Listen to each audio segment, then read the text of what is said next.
प्राचीन काल का ऋषि महर्षि एवं संतहरूकै परंपराका महान संत परमाराध्य संत सद्गुरु महर्षि मेही परमहंसजी महाराज जो हाम्रो आराध्य देव हुनुहुन्छ, उहाँको चरण कमलमा कोटि कोटि नमन।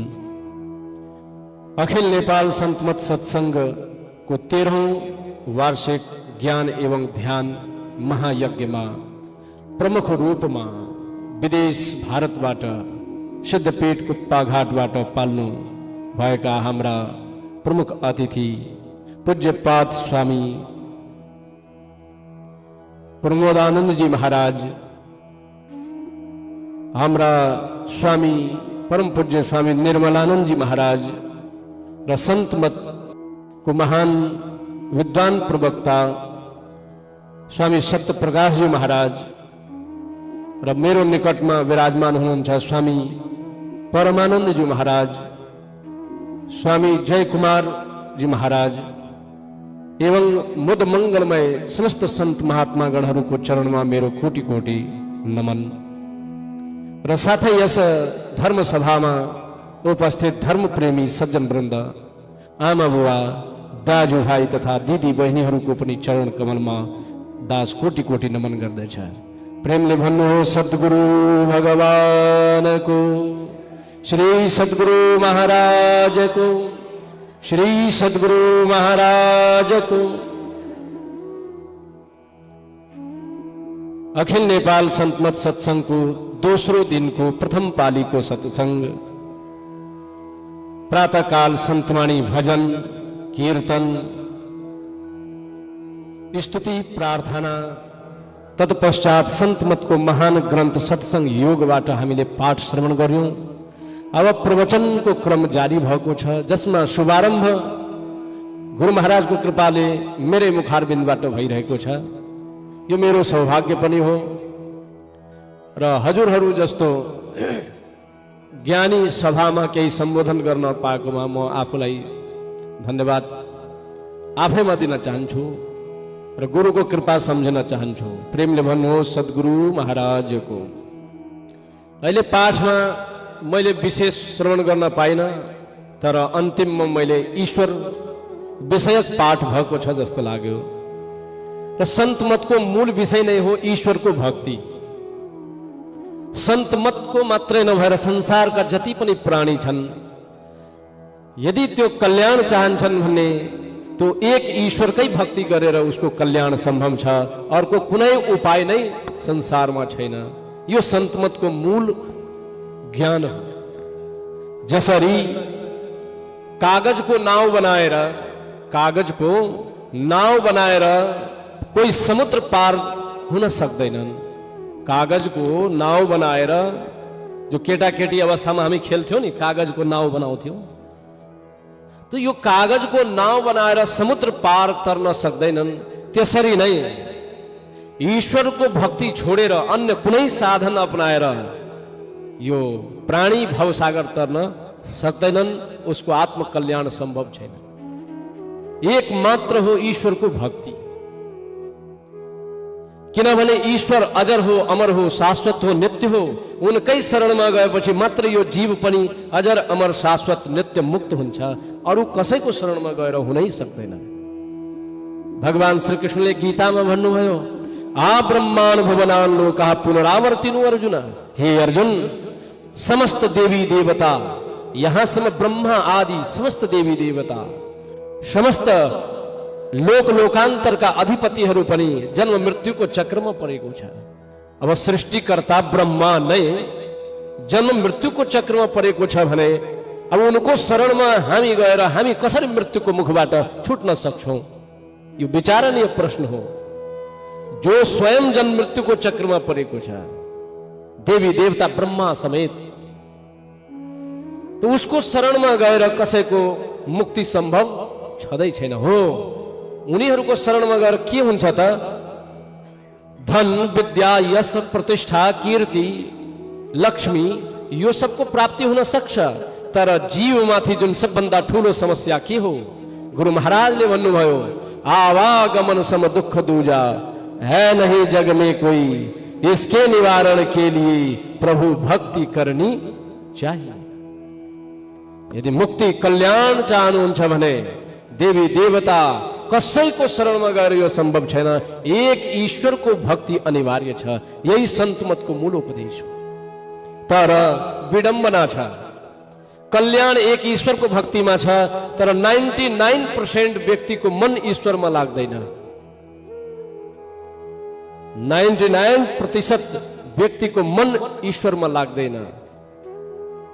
किनभने यो कलिकाल आइसकेको छ। यो युगमा हामी जुन छौं यसलाई भन्छ कलिकाल। यस कलिकालको प्रवृत्ति के छ? सत्यम नास्ति तपः शौचम दया दानम न विद्यते उदरम भरिणो जीवाः वराकाः कूटभाषिनः। यो कलियुगमा कहाँ ईश्वर भक्ति, कहाँ ध्यान, कहाँ तपस्या, यो सबबाट प्राणी धेरै टाढा भइसकेको छ। मात्रै उसको जीवनमा के बचेको छ भन्दाखेरि उदरम भरिणो जीवा, मात्रै पेट भर्नको चिन्ता प्राणीलाई सताइरहेको छ। अब त्यो पेट भर्नको लागि प्राणी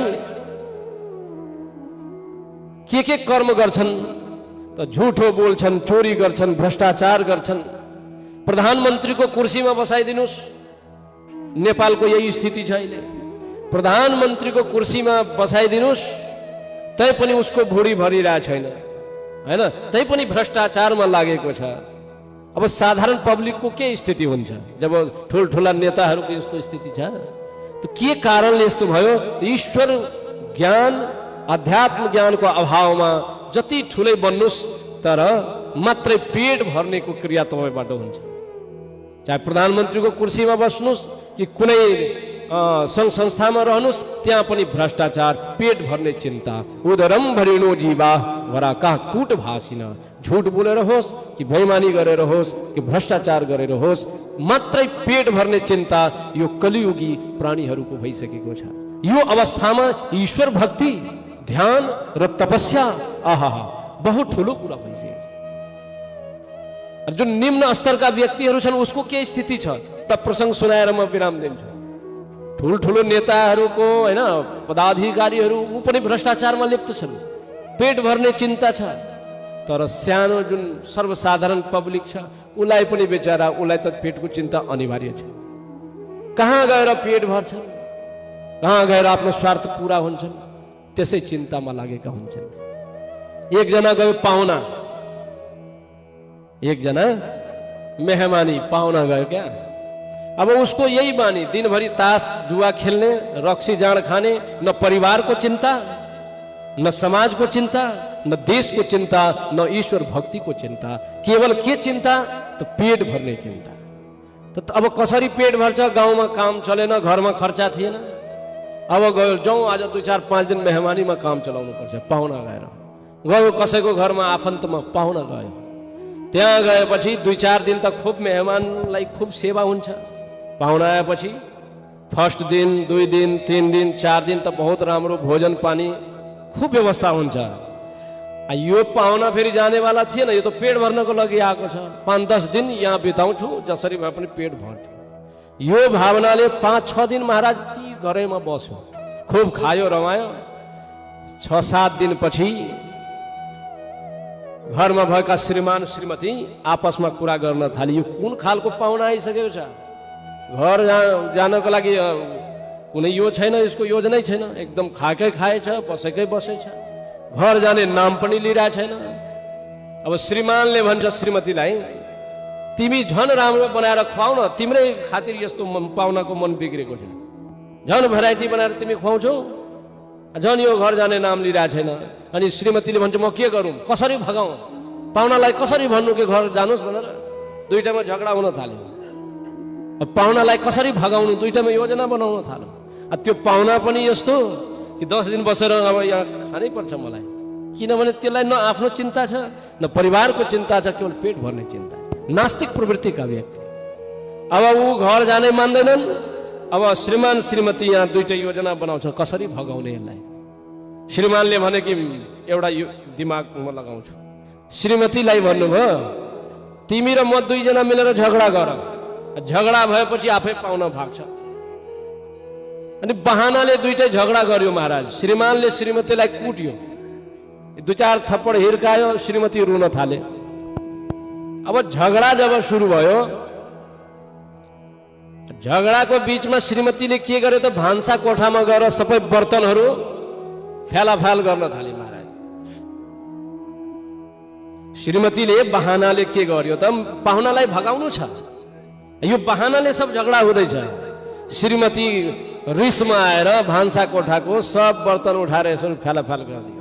अब पाहुनाले जब हेर्यो के अब त घर मालिक मालकिनी आपसमा लडाई गर्दैछ, यो बर्तन यो त फ्यालाफ्याल हुँदैछ, अब जब मालिकैको यस्तो अवस्था छ भने अब हामीलाई त अब सायद भोजन मिल्दैन, अब यहाँबाट जानुपर्छ।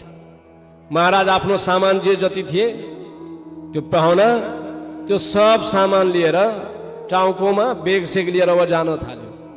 अब श्रीमान श्रीमती भित्रभित्र प्रसन्न भए, ओहो अब हामीहरूको यो बहाना काम गर्यो, अब जाँदैछ यो मेहमान। अब मेहमान अब गइरहेछ। अब यहाँ श्रीमान श्रीमती खुसी भए। जब हेर्यो कि अब गइ नै सके, अब आँखाको अगाडि ओझल भइसक्यो, एकदम गइ नै सके, पक्का गयो। अब श्रीमती रुँदै थिइन्। श्रीमानले भने, ए किन रुए कि, म त बहानाले कुटेको छु तिमीलाई, असलीमा थोडी मैले पिटेको छु। श्रीमतीले भन्छन्, म पनि त बहानाले रुँदैछु, म थोडी असली रुँदैछु। संजोगवश के भयो महाराज, त्यो जुन पाहुना जुन गइसकेको थियो आफ्नो पोट्रा पोट्री लिएर, ऊ पनि आएर भन्छ कि म पनि थोडी असलीमा गएको छु, बहानाले गएको थिएँ, म पनि आइसकेँ। बुझ्नु भएन? त यस्तो स्थिति छ महाराज साधारण पब्लिकको, चाहे झुठो बोलेर होस् कि कपट गरेर होस् कि चोरी गरेर होस्, उदरम मरिणो जीवा। त यो कलिकालमा सत्यम नास्ति तपः शौचम दया दानम न विद्यते। न सत्य, न तपस्या, न ध्यान, न ईश्वर भक्तिबाट प्राणी धेरै टाढा भइसके। यो चतरामा अखिल नेपाल सन्तमत सत्सङ्गको 13औं वार्षिक महाधिवेशन, देश विदेशबाट मान्छे आए, तर चतराका प्राणी जति छन् हाम्रो धर्मलम्बीहरू कमसेकम आइदिएकोमा हामीलाई लाग्थ्यो कि यहाँ पनि ईश्वर भक्तिमय उभित्र अलिकति ज्ञान छ। त्यसैले म आह्वान गर्छु कि हजुरहरू पनि यो अधिवेशनमा आइदिनुहोस्, ईश्वर भक्तिका विषयमा सुनिदिनुहोस्, यसैबाट हाम्रो कल्याण सम्भव छ। यही सन्तमतको उपदेश हो। अब ईश्वर के हो, ईश्वरको प्राप्ति कसरी हुन्छ, त्यसको साधना पद्धति के हो, यसैलाई बताउनको लागि विदेशबाट हाम्रा वरिष्ठ सन्त महात्माहरूको मञ्चमा उहाँहरू विराजमान भइसक्नु भएको छ। अब म चाहन्छु कि उहाँहरूकै मुखारविन्दबाट यो दिव्य प्रवचन सुनेर हामी आत्मलाभ गरौँ।